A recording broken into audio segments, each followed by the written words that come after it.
Hello friends, welcome back. Earlier I just found out that my channel has gotten or has been given the community tab, and I was surprised. The community tab, I thought YouTubers that have like 500 plus can only get those, but hey, I was just surprised and I was very thankful. I'm very happy earlier, and yes, I can now expand my channel to in the internet. And if you see any of my posts, please check the channel out. I do these reactions, and I'm trying to learn. I'm learning history while I'm reacting to these videos. So today we're coming back to our favorite series made by Kings and Generals, and it's the Battle of, or maybe let's say the series of the Pacific War. And it's actually, today's topic is about the Battle of Slim River, Pacific War Part 7. And if you have heard anything in the background, just that's a car. Okay, so I'm gonna start the recording because it's been a while since I recorded, and yes, my goodness gracious, I kind of like the green screen. So episode 7 of the Pacific War, let's get it.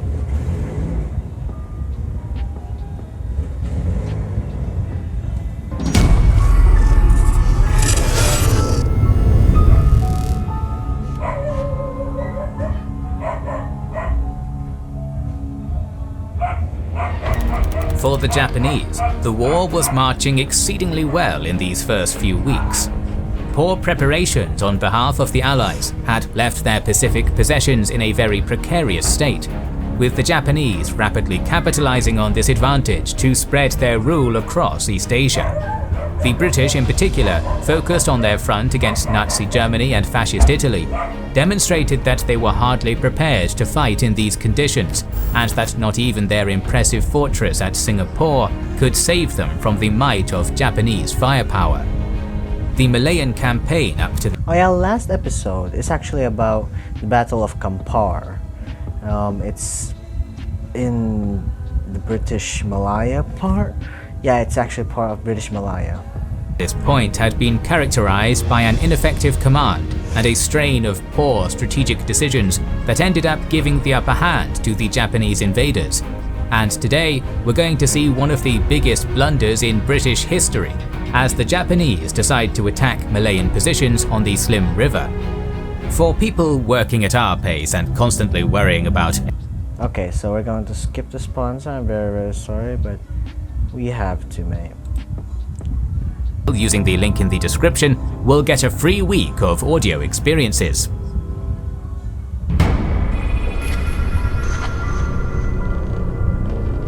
Battle of Kampar. On January 4th, the week started with renewed fighting during the Third Battle of Changsha. Just as promised, General... Okay, so it's been a while since we reacted to Part 6, and it was actually a month ago. I just realized they're still at war with China, and it still hadn't ended, and it's just surprising that they can still do a push, a small little push in China. It's actually, I'm impressed. Okay, so now I'm surprised because the Kings and Generals added chapters, so yeah, it's great. General Shuyur of the 9th War Area had brought enough reinforcements to repel the Japanese invaders, forcing General Anami of the 11th Army to make a quick and orderly retreat back to the Kushui River. As 9 Chinese armies and 20 divisions swarmed the Changsha area, the 3rd and 6th divisions thus started to cross the Liuyanghe at Langlishi to assemble on the northern bank of the river. To cover the withdrawal of these divisions, Anami ordered the 40th Division at Qingqing to advance towards Chunhuashuan, while the 9th Independent Mixed Brigade was ordered to capture the town of Malinshi and hold on to it until the retreating divisions had passed over. If you don't know, if you're going to ask yourself, I'm sorry, I got that. If you're gonna ask yourself, where the hell is the communists? Well, the communists broke off the Second United Front, because there was this event that happened where some nationalist soldiers ambushed a retreating communist regiment or army. Let's just say army. They ambushed them and killed everyone, every soldier in the communist army. Kind of forgot. What did it? Yeah. Correct me if I'm wrong. And yes, that happened. And when Mao heard about this, they broke off. They broke off the Second United Front. After dusk, the 6th Division had successfully crossed the Liuyanghe and were starting to move towards Malinshi, but the retreat of the 3rd Division was halted by Chinese forces arriving at Lijiacheng. Many losses ensued as the Japanese soldiers tried to cross the river under enemy fire, but by midnight of January 5th, the 3rd had successfully assembled on the northern bank of the river. Earlier that day, the 40th Division had already gotten to Chunhuashan after routing a small Chinese force, and it was starting to move west so it could divert the attention of the Chinese 78th Army nearby. The following day, the 9th Independent Mixed Brigade reached the town of Fulinpu, a major point for the retreat of the Japanese army.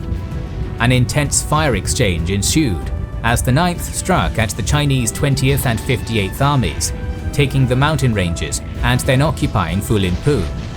In the next few days, the 9th's men would be relentlessly attacked by Chinese forces trying to dislodge them, but to no avail, as the Japanese offered well-coordinated resistance.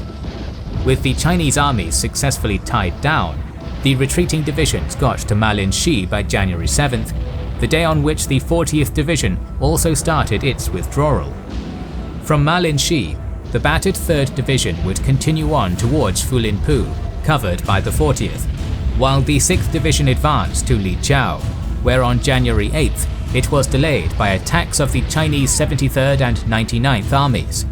Faced with the possibility of losing an entire division while the rest of his army retreated back north, Anami ordered his forces to stop their retreat and support the 6th Division's escape towards Fulinpu.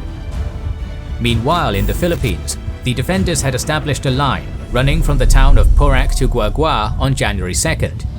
There, the 11th. So, if you don't remember, the defense of the Philippines was a disaster.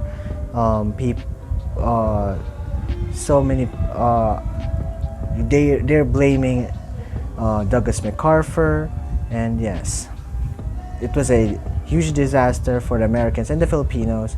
So that's why they retreated at this part. In Bataan. 11th and 21st Divisions, along with the 26th Cavalry Regiment, had resisted against swarms of enemy forces for 2 days, while giving time for General MacArthur's forces to establish solid defensive positions on the Bataan Peninsula. In turn, the Japanese had suffered enormous casualties against American and Filipino firepower, with an entire Battle of Porac Guagua Line.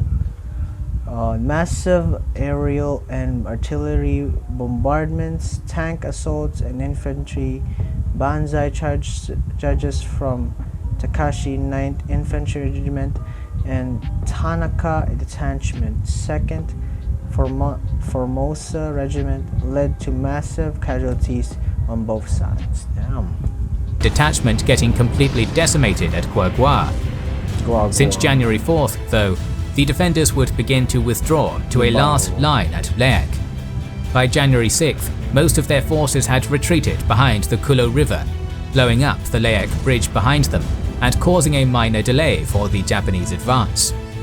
At dawn that same morning, the defenders were greeted with orders officially placing them on half rations. It was a long resistance. Food ration, they have to go on half rations because they were unable to move enough food to Bataan because of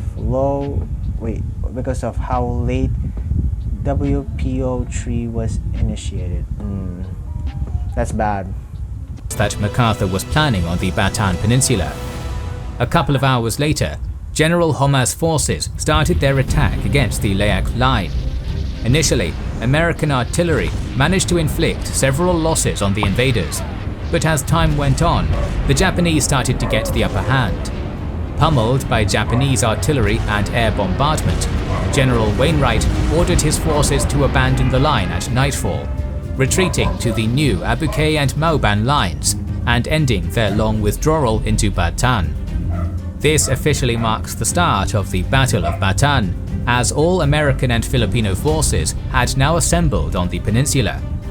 MacArthur then formed two operational areas for his forces on Bataan. The First Corps, consisting of 4 divisions and a regiment of Philippine Scouts, under the command of General Wainwright, defending a line that stretched from Mauban on the coast to the ranges of Mount Silanganan, and the Second Corps of General Parker, also consisting of 4 divisions and a regiment of Philippine Scouts, covering a line that extended from Mount Natib's foothills to Mabatang on Manila Bay just in front of Abuque. MacArthur's strategy was to conduct a defense in depth, taking advantage of the rugged terrain and establishing entrenched defensive positions at the jungles and mountain ranges. Yet in the center of the American line, there was a huge gap at Mount Natib, which was thought impassable by the American commanders. This was a mistake, as it formed a gap in the defensive line and the two corps were not in direct contact with one another, something that the Japanese would use to their advantage in the future. MacArthur had also formed a rear battle position that stretched from Bagak to Arayan across the peninsula. This was to be their last line of defense in Bataan. So far in the campaign, the Americans had lost around 13,000 men since the start of the war, while Homa had lost only 2,000 soldiers. Yet the Japanese general would unexpectedly see his most elite division, the 48th, redirected to participate in the Dutch East Indies campaign. So he could now only rely on the 16th Division and the 65th Independent Mixed Brigade for the remainder of the battle. An unsettling peace followed until dawn on January 9th, when the Japanese forces started their first attacks against Abuque and Mauban, which we'll cover more in depth next week. Looking back at the Malay Peninsula, the situation was very dire. Masanobu Tsuji wrote that it appeared to be a mistake for the British to successively exhaust their military strength in the unprepared fighting zone of Malaya, but that he was surprised to see the British command repeating the same mistake over and over. By January 4th, the 11th Indian Division had fallen back to the Slim River, where General Paris formed a new defensive line in front of Kuala Lumpur. Paris had placed the 12th Brigade on the Trolac sector to the north, while the battered 28th Brigade was placed in defense of the Slim River crossings, and the 15th Brigade was appointed to cover their rear at Tanjong Malim. In general, this was a sound disposition, giving the British the chance to execute a defense in depth. Yet, nonetheless, their efforts were doomed from the start, as the British command had failed to clearly maintain their lines of communication and to adequately construct. Yet again, it's like in the Battle of Kampar, but the Battle of Kampar is different. But by looking at what is happening, it's just like another mistakes, and yes, and it looks very similar than the Battle of Kampar. Tank defenses such as anti-tank obstacles. We'll see. I don't know what happened in the Battle of Slim River. I might be wrong or might be right. We don't know. Or roadblocks. The Japanese launched their first probe attacks on January 5th at the Trolac sector, which were easily beaten off by the Indian defenders. These attacks were followed by an unusually quiet day. So Paris ordered the 28th Brigade to rest at Slimtown so they could recover their strength. But this moment of calm would be followed on January 7th by a strong Japanese tank attack along the Trunk Road. Major Toyosaku Shimada came up with a very unusual plan for World War II. The Japanese would perform a night attack using tanks to spearhead the infantry, which was extremely dangerous considering lack of visibility for tank crews. Tanks in World War II, it's pretty hard to see at nighttime, so that's why tank battles happen in the morning that much. But correct me if I'm wrong. Comment down below a tank battle that happened at night. But in the modern day, it's a little bit the same. Tank battles all happen in daylight, but nowadays I don't know. There's some battles that happen at night, but it's pretty hard. It's hard to see, and yeah, it's obviously it's dark, and it's hard to have lights just pointing out, because obviously it's tanks, and if the enemy tanks see your light, they can just shoot you. Without any tank defences, the Indian defenders were quickly overrun, allowing the Japanese tanks under Major Toyosaku Shimada to get to the main Indian line. There That's they would impressive. face more resistance, but eventually the Japanese would manage to overrun this position as well. The British line of communication had also been cut by The fate of captured Indian troops. Japanese ordered anyone who could not walk bayoneted and shot. Those who could walk were forced to dig graves for the dead and then told to carry the wounded Japanese. Wow, that's brutal. Okay, there's a lot of scary stories from World War II veterans where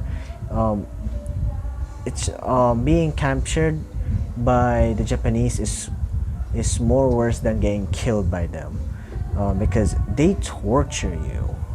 My goodness. by Japanese forces, so they could not alert the 28th Brigade of the impending tank threat they were about to face. Meanwhile, the Japanese tanks were overrunning position after position of the 12th Brigade, bypassing the Trolac Bridge and advancing about 1 mile north of Slimtown. The 28th Brigade, which had not deployed successfully after its day of respite, was caught completely by surprise by the strong tank assault. The Indian positions at Slimtown were thus overrun, and the Slim River Bridge was taken.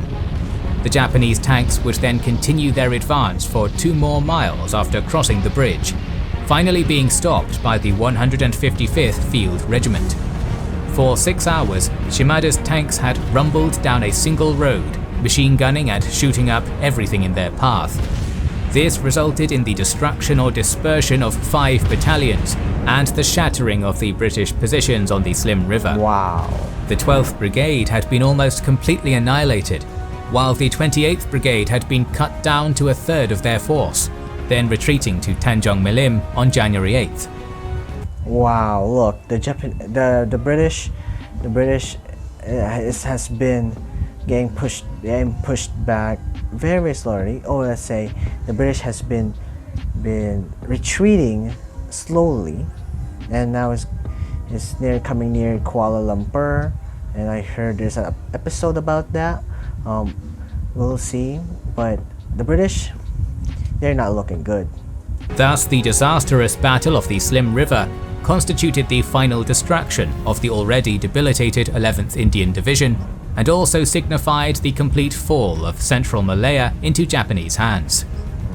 Back on January 1st, during the talks of the Arcadia Conference, the Allied governments had agreed to form a joint command and an integrated staff for the Pacific War, the American, British, Dutch, Australian Command, or ABDICOM for short. It was to be responsible for the defense of the vast area that ranged from Burma to northwestern Australia, and for the maintenance of the Malay Barrier, a line running down the Malayan Peninsula through the southernmost islands of the Dutch East Indies. Wow. British General Sir Archibald Wavell was the man appointed as Supreme Commander of ABDICOM, with Dutch General Hein te Putten as Commander of the Land Forces, British Air Marshal Sir Richard Pearse as Commander of Air Forces, and American Admiral Thomas Hart as Commander of Naval Forces. On January 7th, as Paris's men were being overrun at the Slim River, General Wavell arrived at Singapore to assume control of the British Far East Command. Wavell quickly realized that Johor was vital ground, and that they needed to gain enough time for the arrival of reinforcements. He then appointed the 8th Australian Division to defend northwestern Johor, while the Indian forces were placed in defense of southern and northeastern Johor. This meant that central Malaya, along with important cities like Kuala Lumpur and Kuala Selangor, were going to be abandoned to the Japanese. But this also meant that for the first time in the campaign, the British were going to attempt to buy real time, instead of just throwing their forces into the meat grinder over and over again. Okay. We're now going to take a quick detour to the island of Borneo, where the last actions on the British side of the island were about to happen. On December 28th, upon returning back to Miri from his attack on Kuching, General Kawaguchi ordered the battalion-strong Watanabe force to advance and then capture Brunei, with the objective of acquiring small boats for an attack on North Borneo. Okay, so I'm sorry. If you hadn't seen episode, maybe was it episode 6 or was it episode 5? But if you hadn't seen past episodes, Japanese took over Brunei, took over the oil rigs. Is it oil rigs? Is it all called oil rigs? But hey, I'm gonna just call it oil rigs because that's the only thing that I knew. But the oil rigs there, and yes, now they control it, and they now have like kind of some oil that is coming in. But hey, Brunei has oil, so they took it over. Now we'll see what they're gonna do. Borneo. 3 days later, the Watanabe force carried out their orders, but found all big ships in Brunei's harbour already destroyed by the British defenders. This forced Kawaguchi to employ only small fishing boats for his next attacks. After taking Labuan Island on January 1st, Kawaguchi decided to launch his main attack on North Borneo. On January 8th, 2 infantry platoons occupied the towns of Jesselton and Beaufort, while the Watanabe force captured Sandakan, the seat of government of North Borneo, then rescuing some 600 interned Japanese citizens. Kawaguchi's men would then continue their advance throughout British Borneo, with Governor Robert Smith finally surrendering on January 19th. Meanwhile, the Watanabe force captured Tawau on January 24th and Lahad Datu on January 31st, freeing up a further 1,500 interned Japanese citizens. On January 9th, as the Japanese were falling back from Changsha, a section of their forces were ambushed by Chinese troops at Luoyang River, causing massive casualties.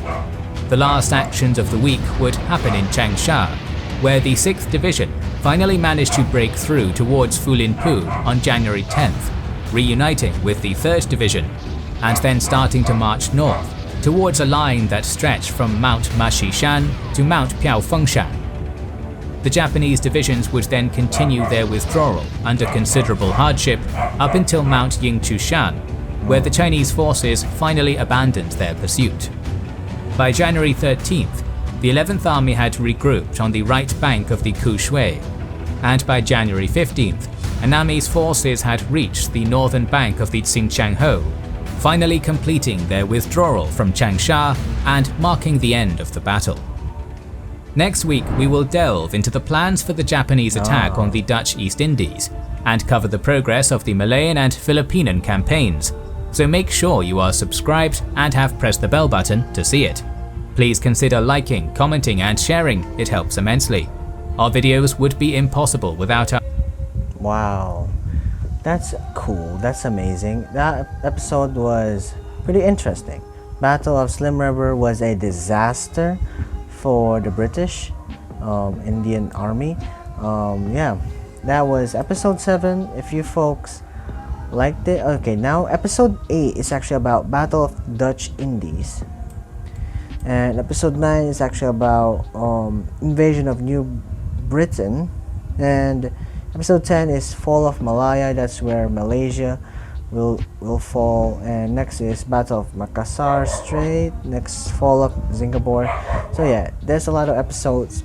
I hope we finish this series, but hey, I'm very invested in this series, so thank you for watching. Like and subscribe. This video will be in the description down below. Kings and Generals channel is going to be in the description down below, and last video will be in the description down below. Thank you for watching. I'm going to end my recording in my laptop. Goodbye.